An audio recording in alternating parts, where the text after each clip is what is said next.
Nous poursuivons notre exploration du langage. Donc cette vidéo, ça va être un petit rappel pour certains, ça va être une découverte pour d'autres, mais dans tous les cas, c'est le point de départ pour une exploration plus approfondie. Donc tous les enfants peuvent regarder cette vidéo, quel que soit leur âge, leur niveau. Moi, j'ai un nom. Je m'appelle Camille. Et vous, est-ce que vous avez un nom? Oui, nous avons tous des noms. Tout le monde a un nom. Mais est-ce que pour les objets, c'est pareil? Est-ce que vous pourriez aller trouver dans votre maison un objet qui n'a pas de nom? Alors mettez sur pause la vidéo et partez à la chasse pour me trouver un objet qui n'a pas de nom. Donc là, les enfants vont peut-être revenir avec des petits morceaux assez non identifiables, mais on pourra toujours dire non, ça c'est un petit morceau de poussière, ça c'est un petit morceau de carton déchiré, ça c'est un petit grain de riz qui est tombé par terre. Voilà. On peut nommer toutes les choses. Toutes les choses ont un nom. Il n'y a rien qui n'ait pas de nom. Les humains ont donné un nom à tout ce qui nous entoure. Bon, tant pis, vous n'avez pas réussi à trouver un objet qui n'a pas de nom. Bon, ok. Mais alors, attention, vous êtes prêts parce qu'il va falloir faire ce que je vous dis là. Ok, alors rapportez-moi, vite! Bah, comment ça, vous partez pas à me chercher l'objet que j'ai demandé? Bon, je le redis, peut-être que vous n'avez pas bien compris. Allez me chercher vite, vite! Bah, vous n'allez pas me le chercher? Bon, mais je vais peut-être essayer d'être... je veux celui-là, vite, vite! Ah non. Bah, comment ça se fait que vous ne soyez pas allé me chercher l'objet que je vous ai demandé? Je sais, c'est parce que je ne vous ai pas donné le nom de ce que je voulais. Je n'ai pas dit le nom de ce dont je parlais. Vous n'aviez aucune chance de savoir ce que je voulais que vous alliez chercher. Donc ça veut dire que si je vous donne le nom de ce à quoi je pense, vous allez savoir. On va voir. Est-ce que vous pouvez aller me chercher une règle? Vite! Oui, super! Là, vous pouvez aller me chercher une règle. Est-ce que vous pouvez aller récupérer un verre? Oui, j'ai besoin d'un verre. Super, merci. Effectivement, maintenant, quand je vous dis ce dont je parle, ce à quoi je pense, le nom de ce à quoi je pense, vous savez tout de suite ce qu'il faut aller chercher. Les noms des objets, des personnes, des animaux, des lieux sont très importants pour savoir ce à quoi on pense et ce dont on parle. C'est pour ça que les humains, dès le tout début, dès qu'ils ont commencé à parler, ont donné des noms à tout ce qui les entourait. J'ai une petite histoire à vous raconter. Les pyramides, vous connaissez?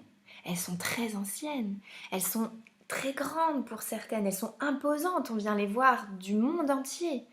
Eh bien, ces pyramides, elles ont été construites il y a des milliers d'années et pourtant elles sont toujours là, solides, stables sur leur base. Eh bien, c'est pour ça que Maria Montessori, quand elle a travaillé sur le langage avec les enfants, elle a décidé d'utiliser la pyramide comme symbole pour représenter le nom des choses. Et comme on ne pouvait pas avoir toujours une pyramide avec nous, elle a décidé de prendre juste une tranche de la pyramide, un triangle. Donc nous allons représenter les noms par un triangle noir que je vous montrerai plus tard. Ces pyramides, elles sont là depuis la nuit des temps, tout comme les noms des objets, des animaux, des humains, des lieux qui nous entourent sont présents depuis la nuit des temps, même s'ils évoluent. Ils sont stables, on les connaît depuis toujours. On peut tout nommer autour de nous. Et puis, j'ai une autre histoire à vous raconter. À propos du nom toujours, parce que les noms, c'est quelque chose de très précieux qui nous aide beaucoup. Les noms, eh bien, les Égyptiens, toujours eux, les mêmes qui ont construit certaines pyramides, donnaient deux noms quand un bébé venait au monde. Un nom qui était connu de tout le monde et un nom qui était privé, secret, parce qu'ils ne le révélaient jamais aux autres. Parce qu'ils pensaient que si quelqu'un connaissait le nom secret, eh bien, il obtenait un certain pouvoir sur le bébé et sur la personne. C'est pour vous dire à quel point, depuis le tout début, les humains ont considéré les noms comme très spéciaux. Nous allons en découvrir un petit peu plus sur les noms. Je vais vous écrire là sur l'ordinateur plusieurs mots et à chaque fois que le mot apparaît, vous allez me dire si selon vous il s'agit d'un nom ou d'un autre mot. Donc est-ce que ça donne le nom d'un objet, d'une personne, d'un animal ou d'un lieu, ou est-ce que ça ne donne pas le nom d'un objet, d'une personne, d'un animal ou d'un lieu? Est-ce que ça indique ce dont on parle, ou ce à quoi on pense? Et vous allez avoir besoin d'une feuille de papier et d'un crayon, d'un stylo, peu importe. Et sur cette feuille de papier, vous allez écrire le mot non tout en haut. Et à chaque fois que vous verrez un mot, voilà, vous allez écrire non. Et à chaque fois que vous verrez un mot dans la liste que je vais vous donner, si pour vous c'est un nom, vous allez pouvoir l'écrire en dessous du mot non. On va former ainsi une liste de noms. Peut-être que les personnes avec qui vous allez travailler, soit les adultes, soit vos petits frères, petites sœurs ou grands frères, grandes sœurs, ne vont pas être d'accord et vont discuter avec vous. Discutez entre vous parce que parfois la réponse n'est pas soit oui, soit non. Donc c'est quelque chose qui donne lieu à la discussion et qui justement peut être argumenté. Et à la fin, on va comparer nos listes, on va voir quels sont les mots que nous avons trouvés qui sont des noms, qui donnent le nom des choses, des lieux, des objets, des animaux ou des personnes. Vous êtes prêts? Alors c'est parti. Le premier mot, c'est les. Est-ce que les, ça donne le nom de quelque chose? Est-ce que ça donne le nom de ce dont on parle? Si oui, vous l'écrivez en dessous dans votre petite liste. Sinon, vous ne l'écrivez pas. Le deuxième mot, c'est crayon. Est-ce que le mot crayon donne le nom de quelque chose? Est-ce que ça donne le nom de ce à quoi on pense, ce dont on parle? Pareil, mettez sur pause pour avoir le temps d'écrire. Le troisième mot, c'est noir. Le quatrième mot, ça va être glouglou.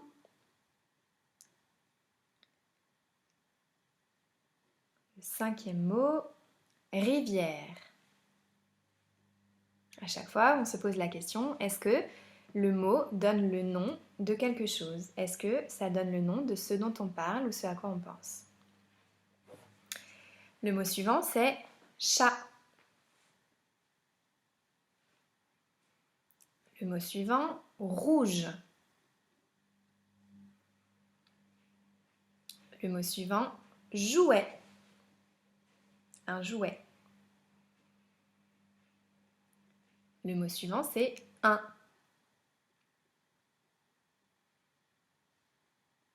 Le mot suivant, pyramide.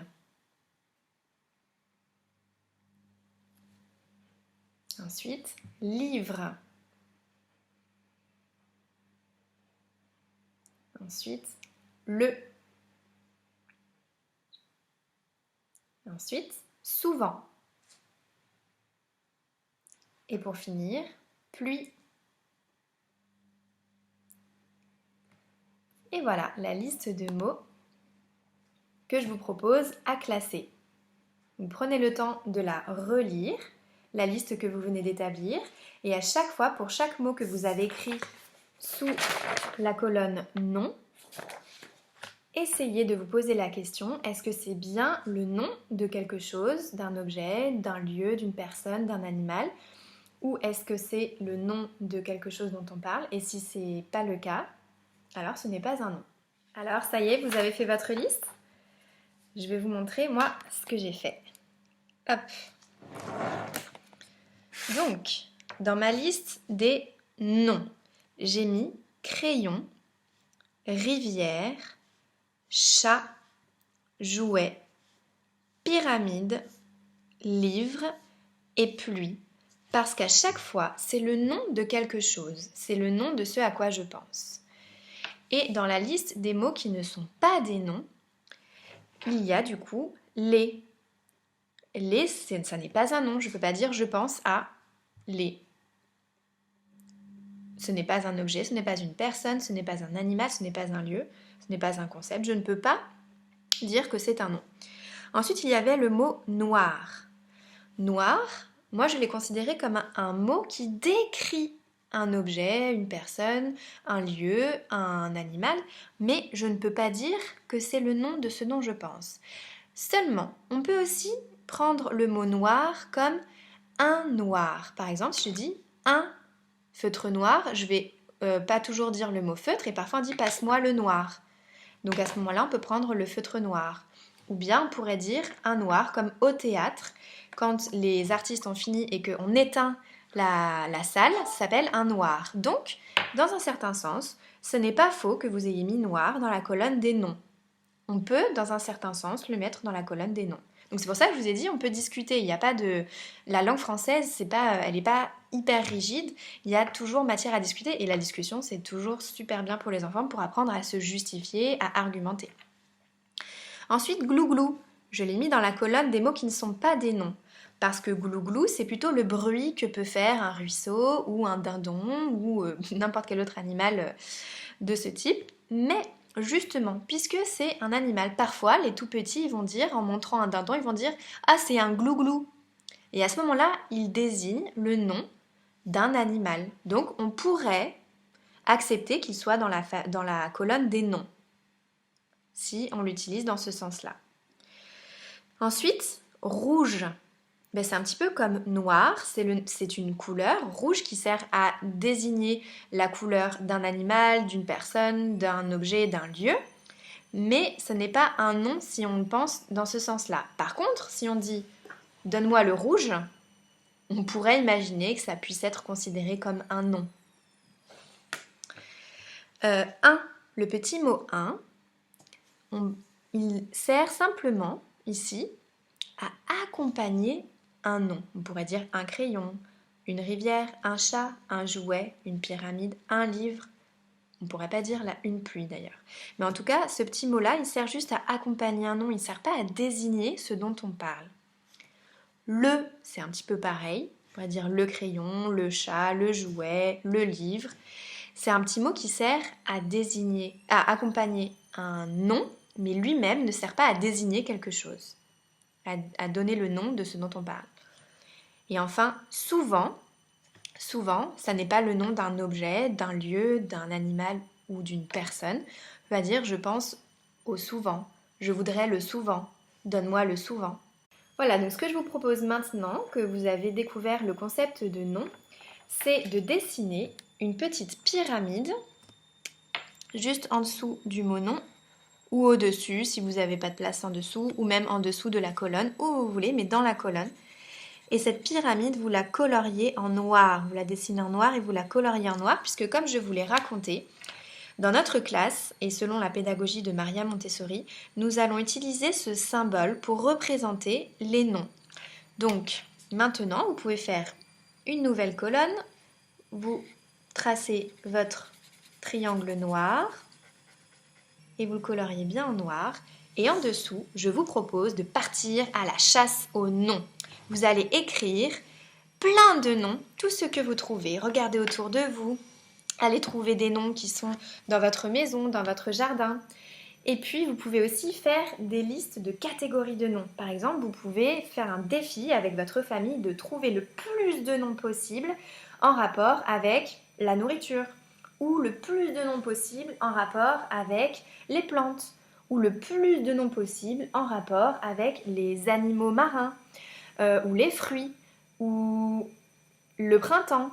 Voilà, de trouver des listes de noms qui parlent d'objets, de lieux, de personnes ou d'animaux en rapport avec un thème en particulier. Donc c'est un petit jeu que vous pouvez faire tous ensemble et ensuite les écrire, faire des grandes listes. Vous pouvez faire des listes très très longues en collant plein de bouts de feuilles et ces listes-là, on pourra les accrocher partout dans la classe quand nous rentrerons en classe pour montrer tous les noms que l'on a pu trouver, voir s'il y en a qu'on a trouvé en commun ou pas, voir s'il y en a qui ont été trouvés qu'une seule fois, qui étaient très rares, et d'autres au contraire très nombreux.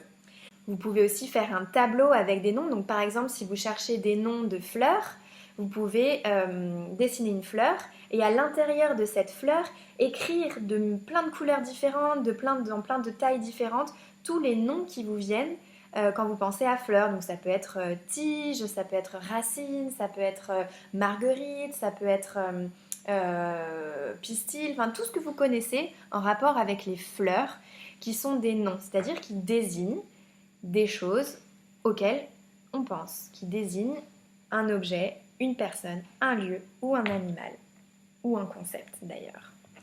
On y reviendra plus tard sur les différentes sortes de noms. On fera là-dessus plutôt en classe parce qu'on a beaucoup de matériel à manipuler. Mais ça, je me disais que c'était assez accessible à faire sans le vrai matériel. Voilà, et on se retrouve très bientôt pour continuer à travailler sur les différentes parties de notre langage.